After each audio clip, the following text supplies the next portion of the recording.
सुनबाई तुला मारायला जायचं, तू भांडे काय घाशीत बसली? अहो सासूबाई थोडेच भांडे आहेत, तेवढे पटकन घासते आणि जाते. अगं तो भाऊ बाहेर येऊन वाट बघतोय आणि तू काय भांडे घाशीत? ते भांड्याचं काही नेट आहे का? जा पळ, तू जा ते भांडे पे घाशीत या.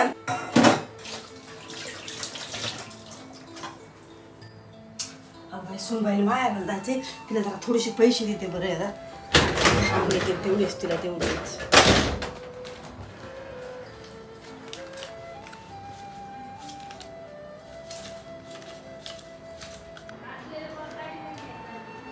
सुनबाई दरे रोज पैसे आणि खर्चायला ठेव.